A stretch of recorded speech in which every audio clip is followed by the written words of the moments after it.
Boa noite, gente. Boa noite. Faz um tempinho da última vez que eu vim. E é sempre bom ver cada vez mais cadeiras ocupadas, né? Mais pessoas aqui. Muitas crianças, a gente estava conversando, eu e a Pri, no começo da reunião. Acho que em proporção tem mais crianças do que qualquer outra igreja. Das nossas, pelo menos, né? E Aline, você e o Rafa são culpados por metade dessa história. Assim, né? Já está quase pedindo música no Fantástico, né? Não acabou? Glória a Deus. Nossa. Um dia, Deus, obrigado. Deus permita que a gente tenha essas mesmas bênçãos, né? Histórias para contar, dor de cabeça também, mas essa parte não menciona. Né?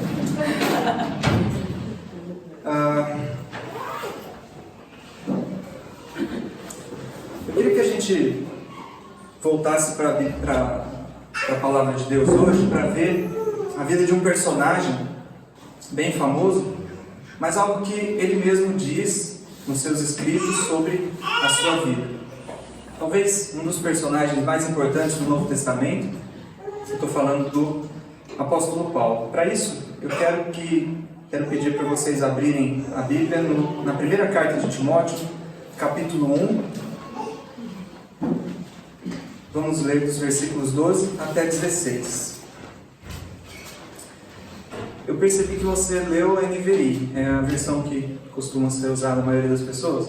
Então, você pode ler, Rafa? Tem um pessoal mais velho, igual o William, assim, que gosta de usar. Eu também. Eu leio King James.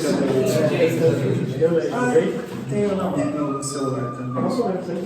Pode ler, por favor, então. 1 Timóteo 1, versículos 12 até 16. Dou graças a Cristo Jesus, nosso Senhor, que me deu forças e me considerou fiel, designando-me para o ministério. A mim, que anteriormente fui blasfemo, perseguidor e insolente, mas alcancei misericórdia, porque eu fiz por ignorância e na minha incredulidade. Contudo, a graça de nosso Senhor transbordou sobre mim, com a fé e o amor que estão em Cristo Jesus. Essa afirmação é fiel e digna de toda aceitação. Cristo Jesus veio ao mundo para salvar os pecadores, dos quais eu sou o pior. Mas por isso mesmo alcancei misericórdia, para que em mim, pior dos pecadores, Cristo Jesus demonstrasse toda a grandeza da sua paciência, usando-me como um exemplo para aqueles que nele haveriam de crer para a vida eterna. Vamos orar mais uma vez. Senhor Deus, nosso Pai, queremos com toda a humildade pedir ao Senhor agora que nos ensine, que use a sua palavra e o seu Espírito para corrigir aquilo que deve ser corrigido em nossa vida, sejam conceitos, sejam atitudes, que não seja o homem aqui a falar, mas que o seu Espírito nos conduza e sobreponha qualquer falha, qualquer incapacidade para que o ensino alcance cada coração aqui. Nós oramos desde já agradecidos no nome de Jesus, nosso Salvador. Amém. Amém. Nesse versículo, Paulo ele se chama de modelo, né? O versículo de exemplo, né? Na versão que o Rafa leu, verso 16, diz: usando-me como um exemplo para aqueles que haveriam de crer. A versão mais antiga, que o William gosta e eu também, não é nem questão de gostar, a gente cresceu decorando os versículos nessa versão. É difícil, né? Mudar de repente, mas eu já até conversei lá na nossa igreja com meu pai. Talvez a gente não consiga mudar, mas às vezes seria bom, como vocês têm feito aqui, para as pessoas que ainda não conhecem, conhecer uma versão com palavras mais atualizadas e montar assim os versículos na sua cabeça, fica mais fácil de entender. Mas nesse caso, na versão atualizada, a palavra ali usada é modelo. Essa é uma palavra com um significado muito interessante para nós na nossa sociedade. Pelo menos na minha época, e quando a gente fala isso já está entregando a idade, né? Na minha época, as crianças, principalmente mulheres, tinham o sonho de ser modelo. Acho que eu cresci em Araraquara, mas acho que aqui em Ribeirão era da mesma forma. Fazia lá 15, 16 anos, ia no estúdio fazer o book. Não é, gente? Não? Aqui não tinha isso. Fazia um book de fotos e aí a criança ficava empolgada, né? Porque qualquer agente ali falava, você tem futuro como modelo e pronto, era o que toda menina queria ouvir. Hoje, se perguntar para as crianças, querem ser, o que elas querem ser quando crescer é youtuber, digital influencers, vi outro dia essa palavra aí, crianças querendo ser digital influencer, não sei nem o que é isso, né? Na minha época era mais simples. Mas Paulo, ele se coloca aqui como um modelo, como um spiritual influencer talvez, para que nós possamos olhar para ele, para o que aconteceu com ele e enxergarmos o que Deus quer que aconteça na nossa vida também. Ele tem em mente nesse trecho o evento que transformou toda a sua vida. Ele fala nos versículos anteriores, no verso 13, que anteriormente ele foi blasfemo, perseguidor e insolente, mas ele foi transformado radicalmente num evento de blasfemo, insolente, perseguidor e servo de Deus.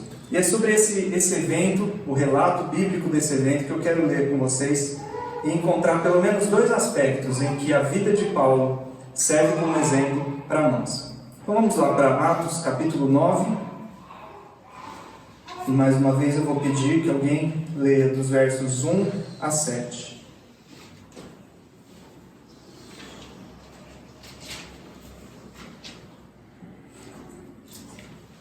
Atos, capítulo 9, versos 1 a 7.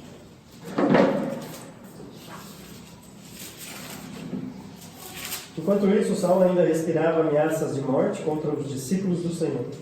Dirigindo-se ao sumo sacerdote, pediu-lhe cartas para as sinagogas de Damasco, de maneira que, caso encontrasse ali homens ou mulheres que pertencessem ao caminho, pudesse levá-los presos para Jerusalém. Em sua viagem, quando se aproximava de Damasco, de repente brilhou ao seu redor uma luz vinda do céu. Ele caiu por terra e ouviu uma voz que lhe dizia: Saulo, Saulo, por que você me persegue? Saulo respondeu: Quem és tu, Senhor? Ele respondeu: Eu sou Jesus, a quem você persegue. Levante-se e entre na cidade, alguém lhe dirá o que você deve fazer. Os homens que viajavam com Saulo pararam emudecidos, ouviam a voz, mas não viam ninguém. Até aqui por enquanto. Vamos ter em mente o que Paulo disse no trecho anterior que nós lemos. Ele, o pior dos pecadores, blasfemo, insolente e perseguidor, foi transformado em servo de Deus. Quando nós pensamos no motivo de Paulo se chamar o pior dos pecadores, a primeira coisa que nós lembramos é exatamente a ideia por trás da palavra perseguidor. Esse trecho começa falando que Paulo respirava ameaças aos crentes. Nos capítulos anteriores de Atos, quem já conhece ou quem quiser ver a história vai ver que foi a ocasião onde o primeiro mártir cristão deu a sua vida, então deu testemunho até pagando com isso com a sua própria vida. Estevão, no capítulo 7, ele faz uma pregação mostrando como o povo de Israel sempre virou as costas para Deus e agora tinha completado a sua rejeição matando o Filho de Deus. E testemunhando dessa forma, Estevão também foi apedrejado, foi morto. E o final do trecho diz que Saulo, o mesmo apóstolo Paulo, nessa época ainda conhecido pelo seu nome hebraico, Saulo, concordava com a morte de Estevão, participou ali daquele movimento que executou Estevão. E depois disso uma perseguição foi instalada ali em Jerusalém e quase todos da igreja precisaram fugir. Saulo, sabendo disso então, diz o trecho que nós lemos, pegou autorização com as autoridades para ir buscar cristãos em outras cidades. Dali de Jerusalém até Damasco, eu vi, mas agora não lembro, talvez em torno de 200 quilômetros essa viagem que ele se dispôs a fazer para buscar cristãos e perseguir, prender, torturar, obrigando eles a negar a sua fé em Jesus Cristo. Mas no versículo 3 diz que quando ele se aproximava de Damasco, de repente brilhou ao seu redor uma luz vinda do céu. E dessa luz, uma voz que lhe dizia: Saulo, Saulo, por que você me persegue? Esse encontro de Saulo com essa pessoa na luz, seus conceitos começaram a cair. Na verdade, foi uma mudança radical nos seus conceitos. Ele, ouvindo a voz da luz que veio do céu, entendeu que quem estava falando com ele era Deus. Mas esse Deus lhe perguntou: por que me persegues? contra tudo que Paulo tinha de conceito. Na sua opinião, ele não estava perseguindo a Deus, ele estava perseguindo aqueles que eram inimigos de Deus. Nós vamos ver daqui a pouco o que ele diz sobre isso. Mas os seus conceitos começaram a mudar. Essa voz que veio do céu, ele diz no próximo versículo: quem és tu, Senhor? E a voz responde: eu sou Jesus, a quem você persegue. Então, Deus, através de uma voz que estava numa luz descida do céu, falando com Saulo, e ele pergunta: quem és tu? Eu não estou entendendo, eu não persigo, não estou perseguindo a Deus. E a resposta foi: eu sou Jesus. Radicalmente contra o conceito que Paulo tinha de si mesmo. De si mesmo e mais do que isso, daquilo que ele estava fazendo. Sabe, na primeira carta aos Tessalonicenses, capítulo 1, versículo 9, Paulo fala que aquela igreja demonstrou em toda a região ali o que era uma conversão verdadeira. Eles deixaram os ídolos e se viraram para Deus. E na verdade isso é o significado real de qualquer conversão, inclusive a de Paulo, a de Saulo. Mas o que é difícil talvez da gente perceber é qual era o ídolo de Saulo. Porque quando ele fala com gregos, pessoas, ou romanos, nós conhecemos a série de deuses que eles tinham na sua mitologia.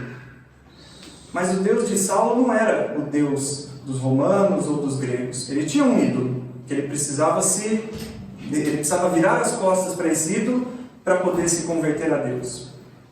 Sabe qual era o ídolo de Saulo? Vamos ler sobre isso numa outra carta que ele escreveu. Filipenses capítulo 3,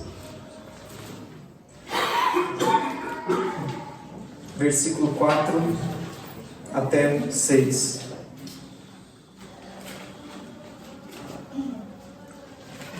Filipenses, capítulo 3, versículo 4, 5 e 6.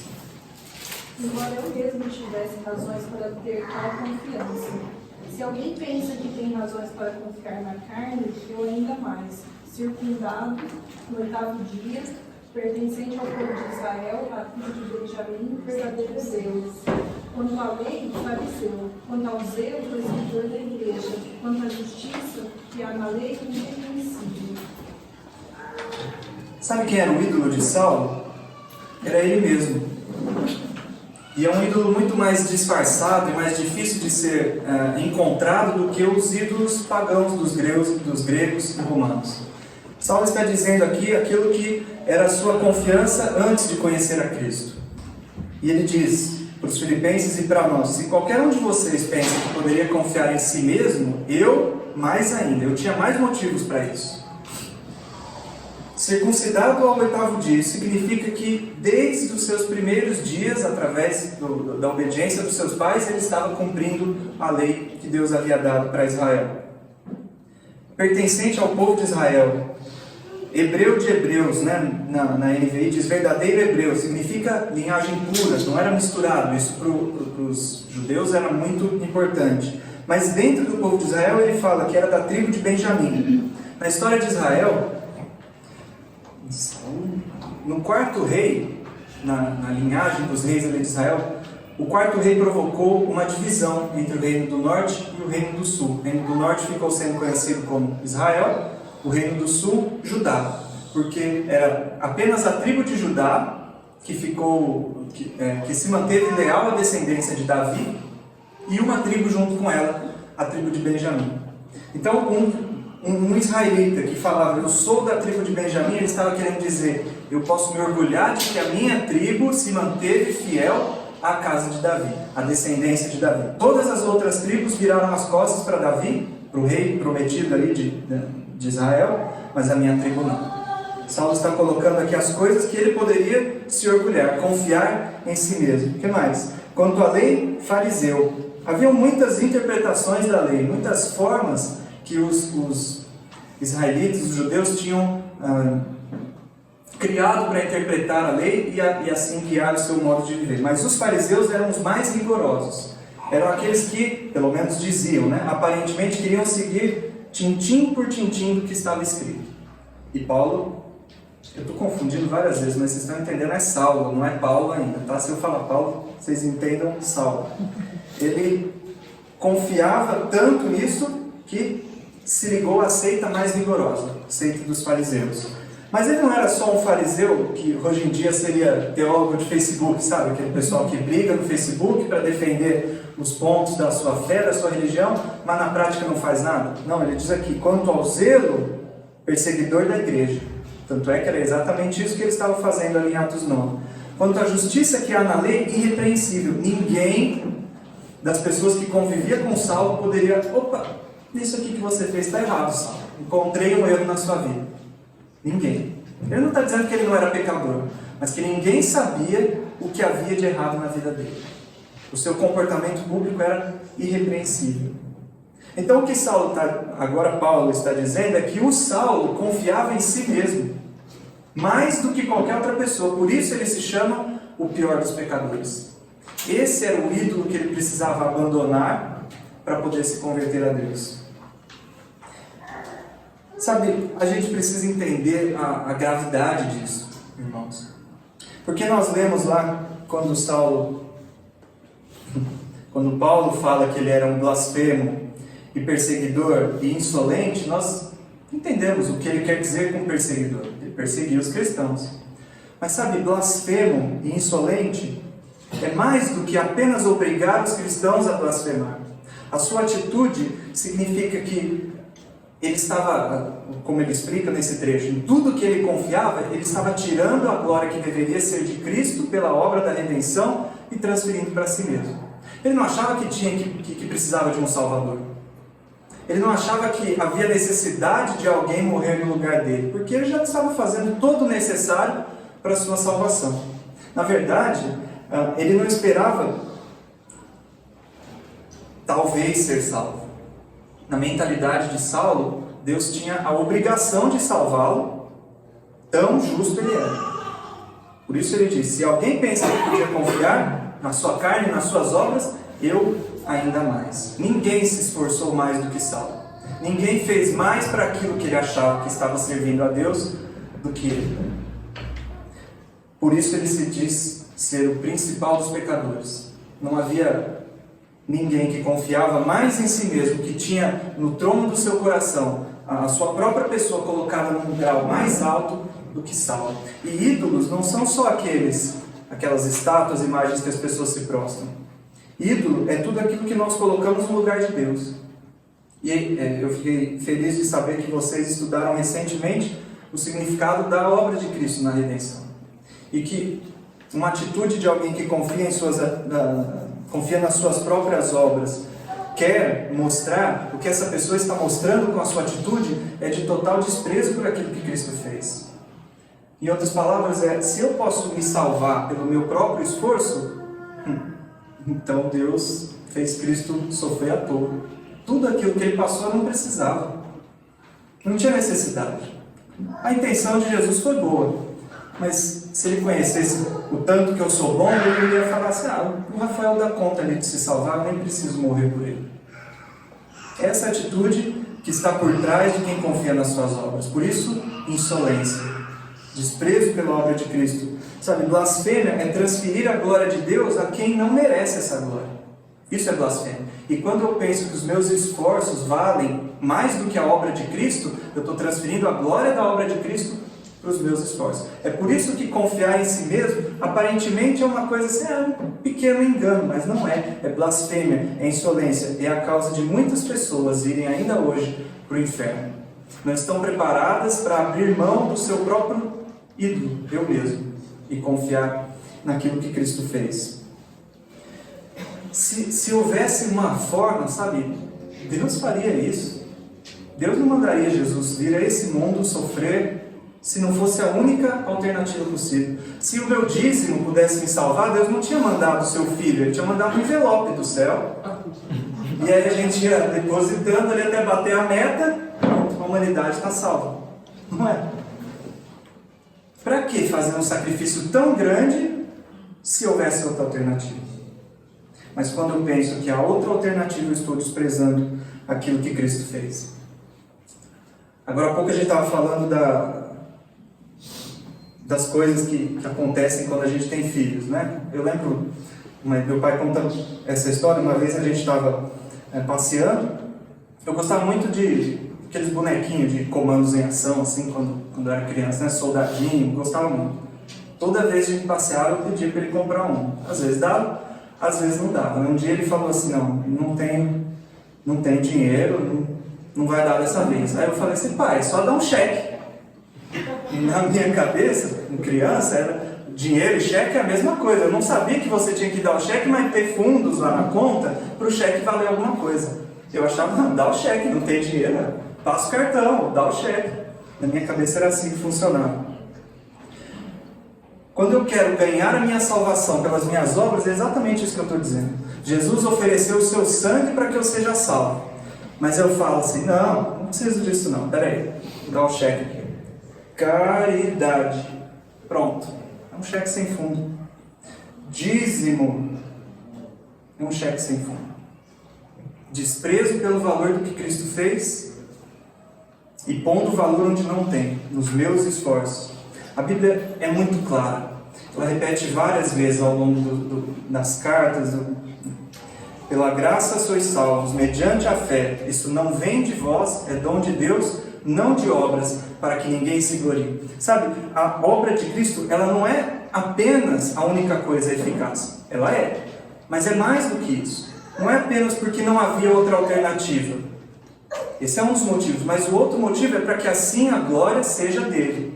E quando eu quero colocar minha salvação sendo alcançada, quando eu creio que ela pode ser alcançada pelos meus esforços, eu estou tirando a glória de Cristo e trazendo para mim. Por isso, é uma atitude de blasfêmia, é uma atitude de insolência. E Paulo era o que mais confiava em si mesmo, era o que mais se esforçava, por isso ele se chama de o pior dos pecadores. Sabe, ali no trecho que a gente leu no capítulo 9 de Atos, ele fala que havia companheiros com ele, viajando. E no capítulo 22, Paulo está contando para uma outra autoridade esse mesmo encontro que ele teve. E ele diz que os soldados, os homens que o acompanhavam, ouviram a voz, mas não entenderam as palavras. Eu queria dizer para cada um que está aqui, que não é estar aqui entre nós que faz com que você esteja salvo. Isso é muito bom. Participar, tomar os elementos, tudo isso é muito bom. Mas não é nenhuma dessas obras que vai fazer você ser salvo. Se você está ouvindo as palavras, mas não está entendendo o significado delas da mesma forma como os companheiros de Paulo, seus conceitos podem estar ainda errados. Mas eu tenho uma boa notícia para você. Se o pior dos pecadores pôde entender e pôde ser salvo, há esperança para todos. Ainda há oportunidade. Basta aprender aquilo que ele aprendeu. Que o meu esforço não vale nada. Que a minha tentativa de ganhar o favor de Deus é mais do que uma tentativa errada. É desprezo, é insolência, é blasfêmia. Arrependido disso, confiando completamente no que Cristo fez e assim dando a glória a Ele, que Ele merece, eu posso ser salvo. E cada um de nós aqui, é a minha oração, que esteja entendendo essa mensagem e possa tomar também essa atitude na sua vida. Esse é o primeiro aspecto no que a vida, o que aconteceu ali com Saulo é modelo, é um exemplo para todos.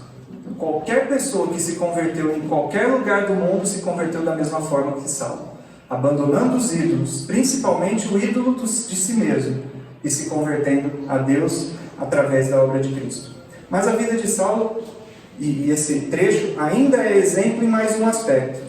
Peço que vocês continuem então lendo, lá em Atos 9, agora do versículo 8 até 16.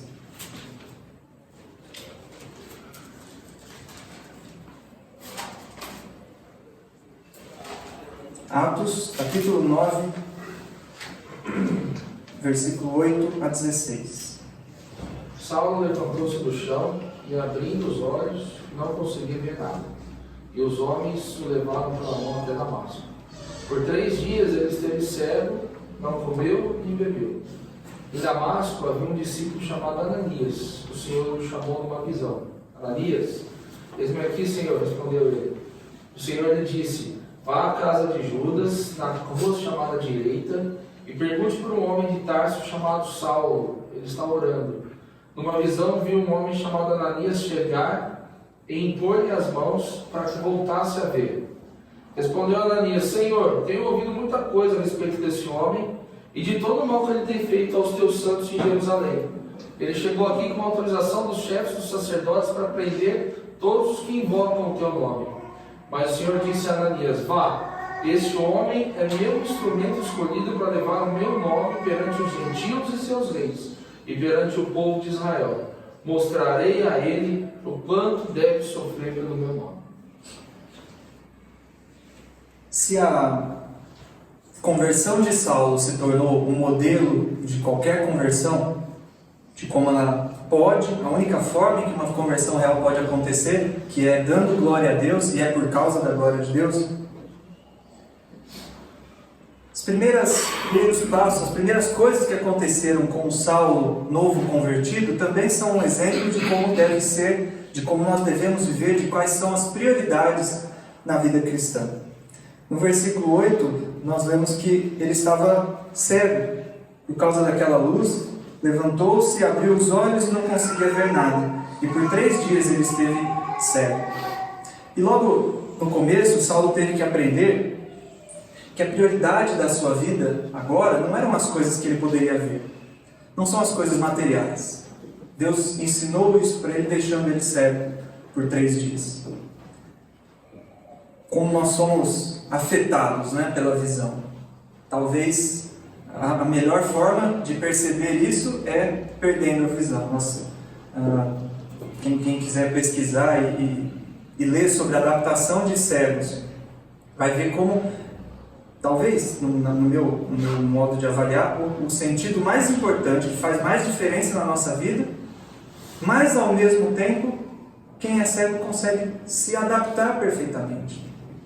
Porque no final, não são as coisas que nós vemos as coisas mais importantes. Elas são as que nos atraem mais, são as que chamam mais a nossa atenção, mas não são as prioridades. E a vida cristã, ela tem as suas prioridades, mas Saulo já aprendeu, não são as coisas que eu vejo. Deus tirou a visão para que ele aprendesse isso. O que mais? No verso 9 diz que também, além de não ver, ele nesses 3 dias nem comeu, nem bebeu. E a coisa mais básica, a necessidade mais básica do que comida, alimento, bebida? Não. Mas mesmo essas necessidades não são as prioridades na vida cristã. Bom, o que é a prioridade então? A gente já viu o que não é. As palavras de Deus para Ananias, no verso 15 foi: Vai, esse homem é meu instrumento escolhido para levar o meu nome perante os gentios e seus reis, e perante o povo de Israel. Mostrarei a ele o quanto deve sofrer pelo meu nome. Mais uma vez eu gosto do versículo na atualizada. Diz: eu vou mostrar quanto importa sofrer pelo meu nome. E aquilo que importa é o mais importante. Por isso, essa é a mesma raiz da palavra. Mas será que o que Deus está dizendo aqui é que o que importa então é sofrer? Não, mais do que isso. Envolve o sofrimento talvez, mas é o objetivo por trás disso. Ele está falando aqui do testemunho que Saulo daria diante de vários tipos de pessoas, judeus, gentios, reis, autoridades, e sofreria por isso. Por quê? Porque através do seu sofrimento alguma coisa seria alcançada. Para a gente entender essa resposta, eu quero pedir para vocês irem para 1 Pedro capítulo 4.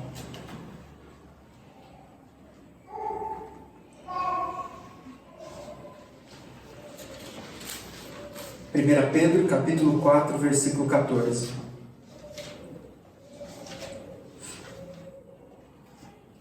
Se vocês são insultados por causa do nome de Cristo, felizes são vocês, pois o Espírito da glória, o Espírito de Deus repousa sobre vocês. Se algum de vocês sofre, que não seja como assassino, ladrão, criminoso ou como quem se intromete em negócios alheios. Agora verso 16. Contudo, se sofre como cristão, não se envergonhe, mas glorifique a Deus por meio desse nome. Se a verdadeira conversão ela dá glória a Deus, a vida cristã vivida buscando a sua prioridade, tem o mesmo objetivo e o mesmo resultado: glorificar a Deus, mesmo que isso envolva sofrimento. É o que Deus está dizendo ali para Saulo através de Ananias, né? Vou mostrar para ele quanto é importante glorificar o meu nome diante de quem ele estiver, mesmo que isso custe sofrimento. E o restante da vida de Paulo, quem conhece, quem não conhece pode ler. Sofrimento é o que não faltou. Mas não uma busca masoquista pela dor, e sim pela glória de Deus, uma busca pela glória de Deus. Quando foi necessário sofrer para que Deus fosse glorificado, então ele recebeu esse sofrimento de bom coração, com uma atitude grata, mesmo em meio ao sofrimento. É o que Pedro está dizendo na sua carta. Não é sofrer como bandido, não há glória nenhuma nisso. Não é sofrer como ladrão, como injusto, mas sofrer como cristão. Regozije-se nesse sofrimento e use o seu sofrimento para a glória de Cristo. Glorificar a Cristo é um plano de vida, porque essa tem que ser a prioridade do cristão. Nós precisamos entender isso. Ninguém faz planos para sofrer. Pelo contrário, normalmente os nossos planos envolvem quanto mais conforto possível para nós, para a nossa família, necessidades, coisas materiais, tudo isso está envolvido nos planos, mas não são as prioridades. E entender isso vai fazer com que a gente tome as decisões corretas. A gente não tem tempo de entrar em detalhes em cada área, na verdade, porque essa questão se aplica a todas as áreas da nossa vida. Mas, por exemplo, um pai que está precisando decidir como é que vai corrigir seu filho, educar seu filho. Ele poderia pensar em coisas materiais, ele poderia pensar naquilo que ele está vendo, mas se ele pensar qual maneira de educar o meu filho vai trazer mais glória a Cristo, provavelmente ele chegue na resposta certa. Se eu estiver passando por problemas, algumas situações familiares ou no trabalho, como é que eu vou saber como agir? Uma pessoa fez dessa forma, outra pessoa fez de outra forma. Várias maneiras de se encarar a situação. Mas quando eu pensar qual decisão minha vai trazer mais glória ao nome de Cristo, é uma maneira de a gente tirar tudo que embaça a nossa visão e focar naquilo que importa, que é a glória de Cristo, e a decisão correta, mais uma vez, vai ser tomada. Como eu posso escolher entre várias oportunidades de emprego? Enfim, são vários exemplos. Como eu falei, nós não temos tempo para aplicar profundamente em cada área. Mas o que Paulo precisou aprender, e nós precisamos aprender, é que da mesma forma como a nossa vida começou, dando glória a Deus, ela tem que ser vivida para a glória de Deus. Não pelas coisas que nós enxergamos, não buscando as nossas necessidades acima de tudo, mas buscando a glória de Deus. Para terminar, vamos voltar para o trecho que a gente iniciou, 1 Timóteo, capítulo 1.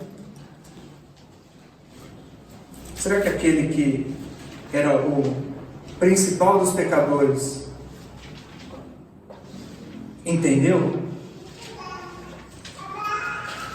Terminando esse trecho em que ele faz uma reflexão sobre quem era e quem ele se tornou, ele diz, verso 17: ao Rei eterno, ao Deus único, imortal e invisível, sejam honra e glória para todos sempre. Amém. Que seja também assim na nossa vida. Às vezes eu penso que Paulo disse que ele era o pior dos pecadores porque ele não me conhecia. Mas independente de ele estar certo ou errado, né, com perdão da expressão, estou falando da palavra de Deus, é claro que ele está certo, né, mas não é que ele está dizendo exatamente assim, eu conheço a todos e eu sou o pior. Todos nós somos tão terríveis quanto Paulo, porque todos nós amamos a nós mesmos como ele amou. Mas se ele, que confiava tanto nele mesmo, que tinha um amor próprio tão grande, pôde deixar isso de lado e buscar a Cristo, e se depois a sua vida toda foi vivida pela glória de Cristo, isso está ao alcance de todos nós, de cada um de vocês e de mim também. É o meu objetivo, é a minha intenção, que nós possamos entender isso e seguir esse modelo que Paulo apresenta através da sua própria vida, como a sua vida começa e como ela foi vivida para a glória de Cristo. Que Deus abençoe a sua palavra, abençoe a igreja aqui, também a nossa oração, que cada dia mais Cristo seja glorificado na vida de vocês.